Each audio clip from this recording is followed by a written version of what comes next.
Hey guys, before we start today's video, I just want to apologise for the terrible quality of this video. Not only the fact that it's 10 in 1080p and I forgot to record it in 4K, as well as the not being any B-roll, and sorry for the noise in the background. This week's been a bit hellish for me in terms of work, and next week you should get better videos. Enjoy the video. Alright guys, it's your boy Meek here, and today there's going to be a video without any kind of B-roll or extra shots. I might add some images in it if I need to, but today I'm just going to be talking about the state of SandyBridge and SandeBridge-E. Now I'm rocking SandyBridge-E, and I was actually previously rocking SandyBridge, so I have a pretty good insight into how this works, and I'm actually using a lower 1st gen i7 in my brother's computer upstairs. So actually I'll be talking about what it's like owning in 2016, should you buy it because it's a hell of a lot cheaper, and what are the advantages and disadvantages of this. Okay, so sorry about this guys, I know this is like a bit of a weird video that you wouldn't normally see on my channel, but I am a computer builder and I am studying system support as well as web development, so I am kind of techie, but at the same time I will be bringing back the reviews and the phones and the cameras and stuff next week. It's just that tomorrow, this weekend actually, we're doing a bit of a different shoot, so I should be able to get some nice B-roll shots of them for next week. Anyway, so the state of SandyBridge, obviously you've got the new Skylake processors now with a 6700K and a 6600K, I believe it is respectively, and don't get me wrong, they're great processors, but they cost a lot of money. Now I was looking for a 3930K the other day, and you can buy these for as little as £170, and sometimes less than that, like as little as that. You could go 150 if you looked hard enough. They are cheap. And what are they? Well, they're 6-core, almost extreme editions on SandyBridge-E. That means they've got more cache, they've got obviously 6 cores and 12 threads, so more cores, more threads, more PCI Express lanes, and support for more RAM.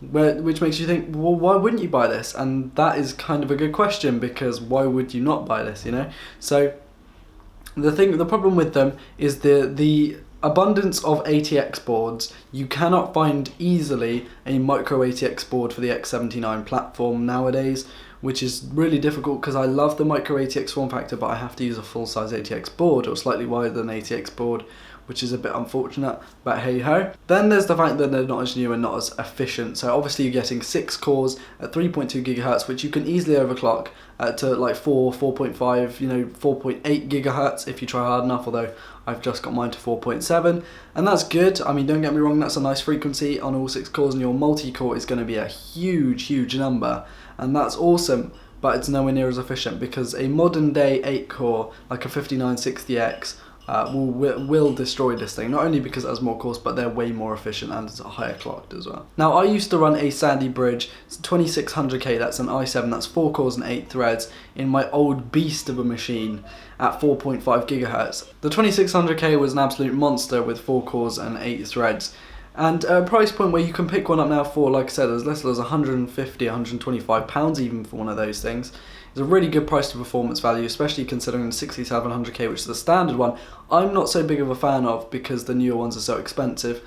And the 6700K rather is about £300 or £250, when you could spend £100 less and get something that's equally really as good. Nowhere near as efficient, but equally as good, and you can overclock the nuts out of these because these older processors really do overclock well. Again, with Z77, it's difficult to find a motherboard that's micro ATX and has all of the good features at this moment in time, and you're going to be hard to press to find a Z77 ITX motherboard that does really well, but you know, full ATX, if you just want full ATX, they are brilliant. Now I did mention overclockability. These things overclock like crazy, so I had my 2600K at 4.5 gigahertz, and I've got my 3930K down there at 4.6 gigahertz, which is quite high considering the base clock usually is about 4. I think it's the base standard clock is about 4 gigahertz on a standard CPU nowadays. These ones are 3.2 and 3.6. These ones are 3.2 and I believe 3.4 or 3.5 gigahertz respectively, and you can obviously overclock the nuts out of it, which is really cool. I think they've still got a place in today's market because they are used, so they're much cheaper. You're getting loads and loads of performance, whether that's gaming or rendering or, you know, any kind of work. I use a 3930K for 4K video, and don't get me wrong, it's not the best, but I'm doing a hell of a lot better with that than I would be with a 6700K, which is really cool because it's a lot cheaper than a 6700K at least.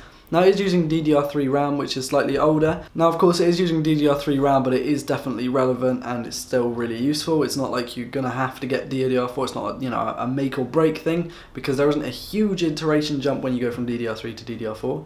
In terms of performance anyway. Then there's the lower one. I wanted to compare it to the low end. There's the first gen i7s. So that's the 920, the 930, 40, 50 and 960, 970X, 980X and 990X I believe, the 970 or something. They're the 6-core 3930K equivalents. Now these are slightly less useful in today's market because they're much lower clocked and much less efficient. When you go straight up to SandyBridge and SandeBridge, that's when you get the good stuff.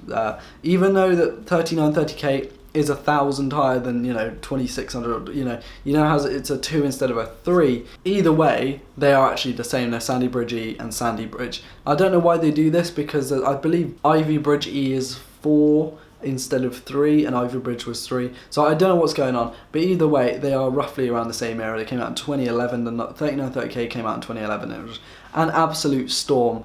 So what do I think about it? I think they're better, much better value than the newer products. They're much higher performing if you overclock the crap out of them, and you can overclock the crap out of them. You get more PCI Express lanes, more RAM. SandyBridge and SandyBridge-E are really good platforms, and I think that they're still useful for gaming, for editing, whatever you're doing on a computer. If you can, you know, nab yourself a 3930K for £150 and a board for about £100, £250, you've got a really good motherboard and a really good CPU for the price, or less than the price of a brand new 6700K, which is really cool. And then the RAM will be cheap because it's DDR3 instead of DDR4 and all this stuff. So actually guys, it's probably more recommended to go with the older stuff. If you don't like buying used, then I would like to say something offensive, but I can't, so sorry about that. But you know, I just don't see the point in buying everything brand new when you can buy things.